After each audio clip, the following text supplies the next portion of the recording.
আপনাদের সামনে বসে দুদু ভাইয়ের সমালোচনা করেছি, বিএনপি তাকে শোকজ করেছে না। বিএনপি জামাত ইসলামী অপরাপর রাজনৈতিক দল, আপনাদেরকে আমরা এখন হুমকি দিব, মনে রাখবেন 18 কোটি কিন্তু জনগণ সেই যে এখন অফিস করে, আপনার ইলেকশন হচ্ছে না, কিছু দেখেন, এই সংবাদ সম্মেলনটা দেখে। ভোটের নির্বাচন হইলে যদি ভোটের সুষ্ঠু পরিবেশ হয়, জায়গা মতো গিয়ে ভোটটা দিয়ে দিবে। যেভাবে মাথার তাজ বানিয়ে রেখেছিলাম, আমরাই আপনাকে ইতিহাসের শ্রেষ্ঠতম গাদ্দার ঘোষণা করব, মনে রাখবেন। আগের মতো 300 সংসদে ভোট হয়ে যায়, সেই পাড়ার মাস্তানটা যারা দেখলে মানুষ ভয় পায়, সে আবার সাংসদ হয়ে, সংসদ সদস্য হয়ে এলাকায় ফিরে যায়। তাহলে এই অভ্যুত্থানের দামটা কি আমারে বলেন। এবং বাংলাদেশের বড় রাজনৈতিক দলগুলো, বিশেষ করে বিএনপির কিছু ভাইয়েরা, তারা বিএনপির না শহীদ জিয়ার বিএনপি করে, না তারা খালেদা জিয়ার বিএনপি করে, তারা ভারতের বিএনপি করতে চায়। তারা ঘুরে ফিরে সেই পুরনো বন্দোবস্তের উপরে থাকতে চায়। আপনাদেরকে একটা কথা মনে করাই যায়, আমাদেরকে বিএনপি শত্রু হিসেবে চিহ্নিত করতে চায়। বাংলাদেশ প্রশ্নে বিএনপি যতখানি বাংলাদেশের, আমরা ততখানি বিএনপির পক্ষে। আমাদের চেয়ে আমরা বিএনপির মাখন খাই না, না খেয়ে আমরা বিএনপিকে ভালোবেসে সমালোচনা করি। বিনিময়ে বিএনপি সূত্র হয়েছে কিনা দুইটা প্রমাণ বলি। আপনাদের সামনে বসে দুদু ভাইয়ের সমালোচনা করেছি, বিএনপি তাকে শোকজ করেছে না। এরকম অনেকগুলো ঘটনা আছে, ভালোবেসে সমালোচনা করেছি এবং তারা সূত্র নিয়েছে। প্রেসার গ্রুপ হিসেবে তো এটাই আমাদের দায়িত্ব। আপনারা কি চান, প্রেসার গ্রুপ ইয়া হিসেবে রাত্রিরে আপনাদের কাছ থেকে খাম নিয়ে আসবো আর এখানে সংবাদ সম্মেলনে এসে চুমু খাবো? তাহলে আমরা কি সেই প্রেসার গ্রুপ? আপনাদের কাছে স্পষ্ট বলতে চাই, এই নির্বাচনে ভোটার কারা, আপনারা সাংবাদিক বন্ধুরা ভালো করে জানার কথা। এখন পর্যন্ত হালনাগাদ হয় নাই। 2018 নির্বাচনে যে হালনাগাদ হয়েছে, তাতে টোটাল ভোটের 18 থেকে 29 যাদের বয়স, এটা খুব মনে রাখা দরকার আমাদের।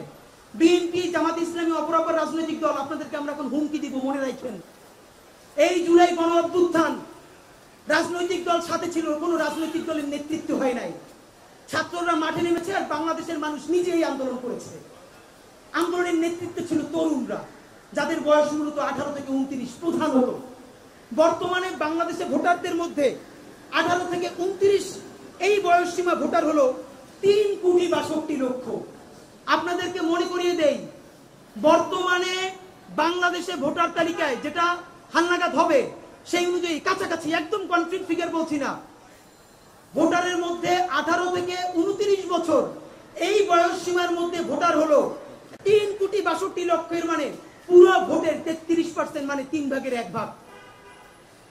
আরেকটু যদি বাড়াই বলি, এখন বর্তমানে যারা সংস্কার চায়, যারা আগে পুরনো ফ্যাসিবাদ চায় না, দেখবেন এরা ম্যাক্সিমাম 40-এর নিচের বয়সের মানুষ।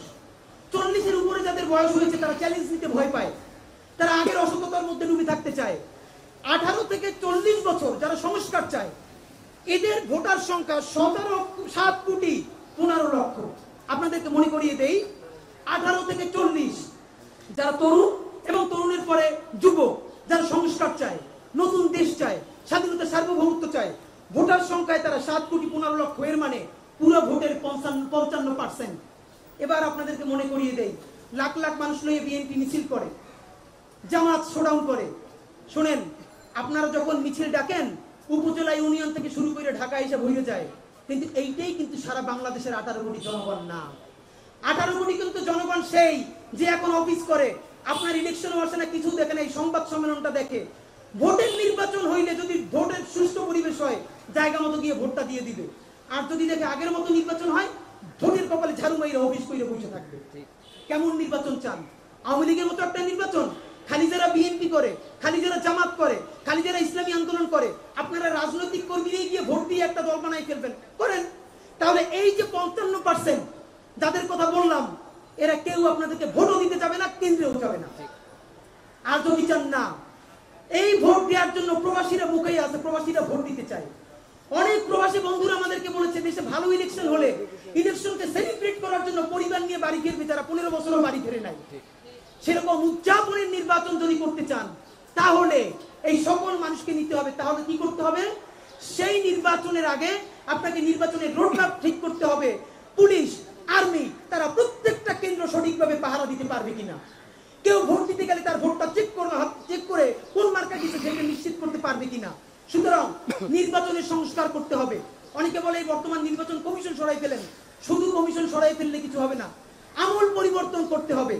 এই কথা বলে আপনাদেরকে শুধু মনে করাই দিলাম, যদি নির্বাচন কোন ধরনের বিচার, এবং মৌলিক সংস্কার ছাড়াই নির্বাচন করা হয় এবং ডক্টর ইউনূস সাহেব যদি সেই নির্বাচনকালীন সরকারের দায়িত্ব পালন করেন, তাকে বলা হয়েছে বিএনপি তাকে সরকারে আসলে তাকে হয়তো রাষ্ট্রপতি বানাবেন। আমরা অ্যাপ্রিসিয়েট করি ডক্টর ইউনূসের মতো একটা অ্যাসেট বাংলাদেশের পক্ষে কাজ করুক, এটা সবার জন্য সম্মাননা। কিন্তু সেটা যদি নির্বাচনের আগে বিচার না করে, নির্বাচনের আগে যদি সংস্কার মৌলিক সংস্কার না করে আপনি বিএনপির সাথে এই কথা বলে তাদের সাথে যোগ দিয়ে নির্বাচনকালীন দায়িত্ব পালন করেন, যেভাবে মাথার তাজ বানিয়ে রেখেছিলাম, আমরাই আপনাকে ইতিহাসের শ্রেষ্ঠতম গাদ্দার ঘোষণা করব। মনে রাখেন, আপনার জীবনে কোনো কিছুর প্রাপ্তির অভাব নাই। তরুণদের কাছ থেকে, শহীদদের মায়েদের কাছ থেকে, শহীদদের সন্তানের কাছ থেকে জুলাইয়ের গাদ্দার হিসেবে বিবেচিত হয়ে কবরে যাইয়েন না। আল্লাহর ওয়াস্তে আপনার হাতে পায়ে ধরে